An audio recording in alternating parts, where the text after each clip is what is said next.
Hi Taurus Risings, welcome to your reading. Let's find out why your soul decided to choose to be a Taurus Rising this life.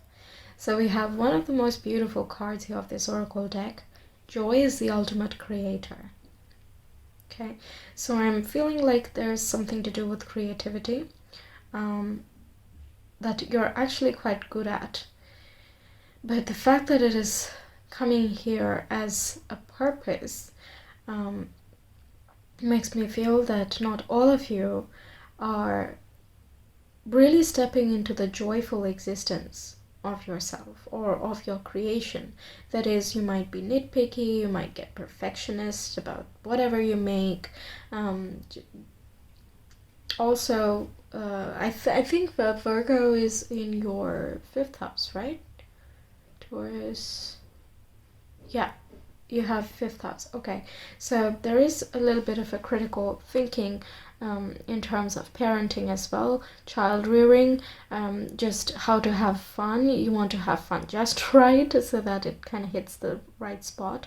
But the 5th house also stands for creativity, and that's where you might get a little bit of a perfectionist type of attitude, but that's not what is needed. This card is telling you, do what makes you feel good. Do what makes you feel high vibrational, connects you with a very ecstatic space. Okay, that is the point, and that is the ultimate creator. So your general creative work, when you come at it from a critical point of view versus when you start working on something with a very enthusiastic, very hopeful type of mentality, the result is very different. Okay, you can give it a try, see it for yourself, but that's what I'm getting. Okay, let's see some more cards. I'll give you more information. We have the Raven. The universe is calling you to notice important synchronicities. Okay, so this message is going to be something important. Let's see what it is. We have the 9th house as your astrology card. So 9th house, you have Capricorn in the 9th house, right? So wherever Capricorn is, that house usually experiences some delays and it just takes a while. For example, you could have taken quite a while to finish college and to get through the higher education as well. Some of the teachers you would have met or the different guides that you came across while you were studying could have given you a very hard time and made you kind of work really, really hard to get where you are, or the final point of that exam or something. But the house that Capricorn is in, even if it is quite a bit of a pain and can be annoying and overbearing, requires us to slog, it does give us our legacy. 9th house also deals with spirituality. Okay, you might have been turned off by spiritual dogma. Okay, for some of you this is true, but the point here is you have to access your spirituality without anyone's instruction or dogmatic influence. Basically, choose your guides very, very carefully if you tread down this path, because you need someone who does not suppress your originality, right? Nowadays it becomes a little bit difficult to find the right people, right? So yeah, I would just say kind of see what resonates with you, and given that you will be noticing important synchronicities during important events of your life, I would not be too worried about it, but still it helps to be aware of what's happening, right? Some of you could have been very annoyed with religious sectors as well while growing up, and that could have made you kind of shut out that whole world and made you feel like I don't know, I don't believe in all of that, but that generally stems from a disappointment or just I'm tired of this type of feeling in this area. But it does give us our legacy, which means that you yourself can be a spiritual guide of sorts. Okay, doesn't have to be just a spiritual thing, like I said, higher education and things like that. The delays actually teach us a lot more and give us our resilience and our power than we like to admit at the time, right? Okay, so we'll see a lot more here. Oh wow, we have the High Priestess. Keep this here. Okay, we have the Queen of Wands, King of Pentacles, beautiful, beautiful. Page of Cups, amazing. The Moon, and the Seven of Pentacles. Perfect. So take it slow, take it steady, no need to rush in anything, it's fine. You can step into your confidence, your powerful existence by slowing down as well, right? Mainly it does happen with slowing down, isn't it? These cards are kind of asking you to be open to dreams, to an ideal version of your life, while keeping your feet planted in reality. So it's not too Page of Cups, it's not too Seven of Pentacles. Keeping a level-headed mindset. Feel free to explore the depths of your unconscious. Try to understand yourself, because there's a lot you don't know. These two cards, again, also relate with the spiritual aspect of things. Our internal essence, our internal mindset, our unconscious motivations create a lot of our external reactions to things, or our external responses even, right? So we have the Moon and the High Priestess, so there's a lot to be discovered, a lot to be discovered, okay? And there is no rush. You will discover each thing in time. Both these cards encourage you to look beyond the illusion of any type of fear-based thinking, any type of extreme thinking even.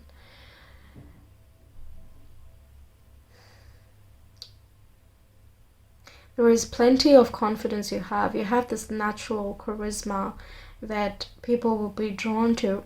You can communicate very effectively. If not yet, then you're supposed to. You can. Even if you don't do it for a profession or anything, you can. You can create impactful material. And it's all going to be quite serious. It's not just as a hobby or just for fun type of things. It's something serious. Whenever these two cards come up in a reading, there's a lot even I don't know, because these are supposed to be a mysterious, unknown type of cards. Plus they're major arcana, so there's always a massive amount of information hidden behind these cards here.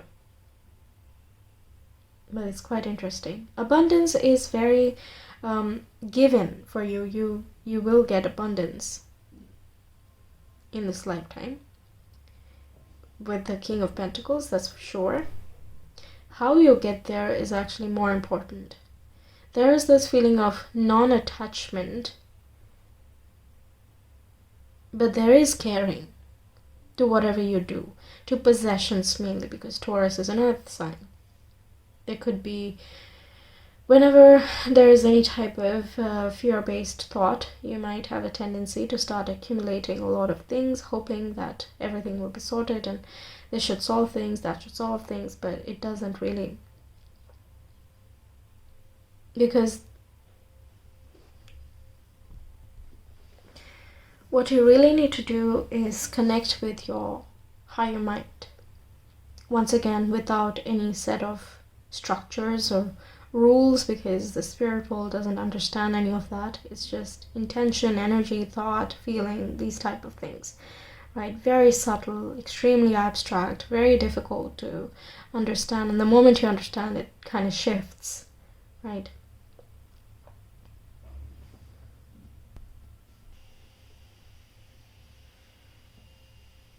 I was getting something else. Yes, like I said, there is that feeling of non-attachment that is needed to be developed, right? That's what will also help you with the perfectionism tendencies. Okay, and it will also help you be less rigid about your opinion of higher learning or college or things like that, even spiritual or religious dogma. Okay, these things are very human constructs, so feeling enraged about it, there's no point really, because that's not going to create any change. It is already a blessing that you can notice, or you can realize that this is not right, that's not how it's supposed to be, and it's not cool that people are making it something like, you know, like a, what do you say, like cattle, you know, a herd mentality. We're not supposed to be like that, right? So channel that type of what do you say, that independent, joyful that you get from any type of sensual pleasures, from things, from aesthetics, from materials, whatever that is, without falling into an attachment with that object or that situation or even that person. The sign opposite to your rising is Scorpio. So in one of your past lives, the most recent one, probably you were a Scorpio rising, and you have a liking towards very drastic changes and learning from death and rebirth and just very big transformations. And this lifetime, these transformations, these deep set illusory things that kind of just come and go, these very subtle things that you can't really pin down on anything, you can't explain. These things are meant to kind of, how do you say, make you more tame, let's call it that, more tender, more loving, more appreciative of all of this. So in a sense, more aesthetic. So it makes sense that a lot of you could be creators of sorts. This can be writing, speaking, reading, not reading, sorry, drawing, dancing, anything of that sort. The Queen of Wands has a very confident spark within her, super creative once again. She's the woman to be. Yeah, that's something to kind of look up to. That's a very empowered, feminine figure. And wherever you can just look for Queen of Wands, and you will see like all sites are basically just fangirling over this, or fanboying, whatever, depends who wrote it, but yeah, everyone's just a fan of the Queen of Wands, and and also of the King of Pentacles. Actually, they're all like gaga over how abundant this card is, really. And you have both these cards, so definitely abundance is there. You have a soft and nurturing, a soothing side to yourself, which when developed can be very, very powerful, just for the collective, you know, just even for the people you interact with. Let's say you become a type of guide or a teacher or just an instructor, even just giving advice without having a specific tag that yes, I'm a teacher now, is completely fine as well. Spiritual purposes are present regardless of what your earthly profession is, so that's not the concern at all. But do pay attention to synchronicities. Okay, I'm not getting any specific numbers here for me to point it out to you, so it's going to be unique for everyone. Could be 11 11, 22 22, 12 12, 21 21, 1 2 3 4, anything of that sort. Okay, if you want, you can check out one of my videos, Angel Numbers and Synchronicities. You can just look for part 1 or part 2, depending on what numbers you're seeing. It's on my channel, if you're curious, of course, because yeah, you do synchronicity, so I thought you'd be interested. You have a very strong intuition. That capability is kind of in you already, because once again, connected with Scorpio past life, and the lessons that we learn carry forward with us into our next life. So they act as resources or tools rather than something you forgive and forget, right? So you already have that capacity. How much you utilize it is, again, individual. So that's something you will know. But keeping that ground-headedness, growing something from ground zero with a lot of love and care, a lot of nurturing, loving energy, a hopeful and sweet type of desire, where there's no rush as such, there's nothing to be running towards. It's not a battle, and all you need to do is live in your joy and create what you can create. It will lead you towards such freedom, such enlightenment, such happiness of your own self. When you don't have attachment, it is, but you can't really detach 100%. There will be some type of attachments, but how much is the question, right? How much do you depend on material substances? Oh, we have Gable, which is gift, love, marriage, partnership. Yeah, the Scorpio thing, some relationships could have been painful for you, or they could have taught you quite some important lessons, or these relationships are going to be important in teaching you certain lessons. Doesn't have to be painful, it does not, but Scorpio is definitely intense, so the person that you date or you're naturally drawn to, but don't like to admit, is someone who's a little bit more intense. We have Savelu, which is sun, strength, positive energy, male, activity, and conscious. Yes, consciousness, sun and strength is all about illuminating, bringing something into light, and that's very opposite the High Priestess and the moon, right? So you have to illuminate the shadows, you have to come out of those the issues or the problems, the insecurities, the fears, these type of things that lie underneath. Because what also lives in the shadow is the gifts that we are not yet utilizing.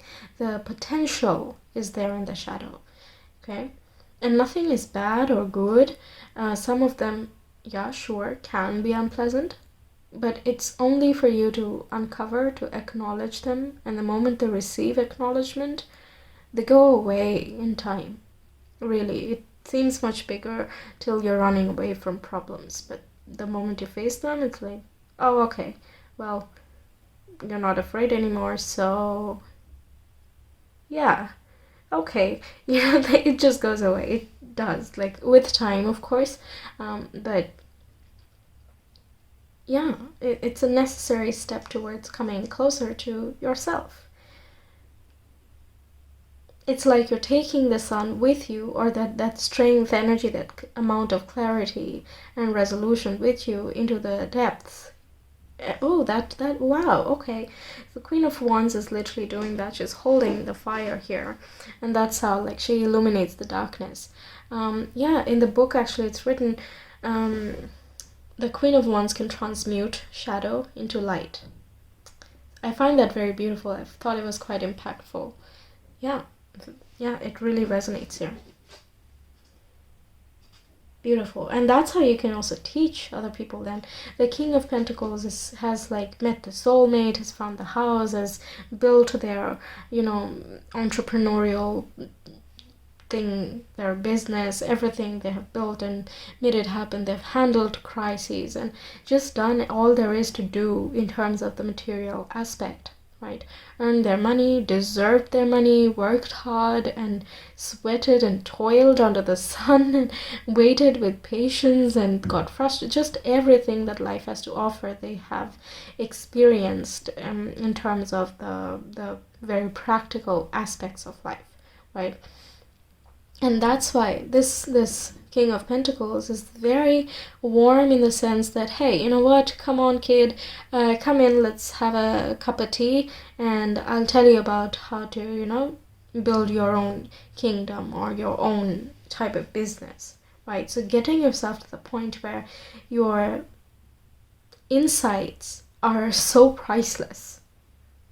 That is something that is inevitable, but like I said, how you get there, that's up to you. Okay, there is abundance, there is success. How much you want to share with others, what do you want to share with others, how can you share with all that is up to you. But before all of that, you need to come into understanding of yourself, right? It's a process. Nothing happens in one single day. Your partner will be quite significant in your life if you don't have one yet. Whenever they do come in, they're going to be quite pivotal in your soul's journey. I feel like you will recognize them. When you see them, you will feel this very vague type of recognition, like you don't know them, but you feel very drawn to them. You want to know more about them. There is this curiosity and, hey, who are you? No, really, who are you? You know, that type of thing. Like, tell me who you really are. They're looking at depth of things. So, yeah, look out for that. That's quite nice. Okay, let's see your last few cards. We have I Can, underactive solar plexus, fire, love, parents, low self-esteem, attraction to stimulants, low energy, trusting others more than self. And we have a balanced solar plexus. I can do anything. Active, confident, personal power, self-respect, good energy levels, and willpower. Okay. Again, there is this little bit of a transmutation coming from this point of, I'm not sure if I can do anything. I don't know what this lady is talking about here with the tarot. I don't get it. I don't feel anything, any drive to do something or whatever. Then this is basically kind of showing you that anything is possible and you can do anything, because you have the power enough, you have the strength to create your reality, to create the life you want, and to be the best version of yourself. That's what's more important. To be connected with your higher mind means you are expressing the best version of you, right? So that there's no worry about, okay, but will I earn anything? Okay, but will I be stable? Yes, you will, because do you really think your highest expression is going to leave you in poverty? Right? So these keywords, not all of them will resonate with everyone. Just take a look at them once more and see what goes for you, what does not. If you work with chakras, then make sure you ground yourself before you begin any of the higher chakra process. It's really important. Otherwise, anything that you work on in the higher levels is not going to be stable. But you don't need to work on chakras. You can just, like I said, look at the keywords, see what is most resonant and try to figure out how can you deal with it, right? Laughing from, the belly, the deep laughter, that really helps with the solar plexus, because that is, think right above, like 2 or 3 inches above the belly button. So, yeah. That's something as well. Visualization helps too if you have certain parental issues going back to childhood, mainly the divine masculine or the father figure. Take a look at those issues as well. They could have been your guide in terms of religious dogma, things like that. Like I said, many different possibilities here. It's a soul story, so it's not going to be a very simplistic thing as, yes, this person is causing everything. It's going to be different for everyone. So take the messages as they resonate. Okay. I will ask for some more advice. Wow, okay. The power to heal the earth is within you. That's plenty of responsibility right there. No pressure, huh? Okay, one more. Taurus risings. The magical and unique qualities of your untapped potential are unfolding now. Blackbird. So you may see these birds as well, by the way, and they could be another sign to pay attention to. Right? That's very beautiful. I told you there's so much more to be discovered, so much more to be understood about yourself, and even to appreciate and later harness. Right? So that's all for you, Taurus risings. Thank you so much for watching. I hope these messages helped. If it did, please don't forget to like, share, comment, and subscribe. I will see you again next time. Take care. Bye.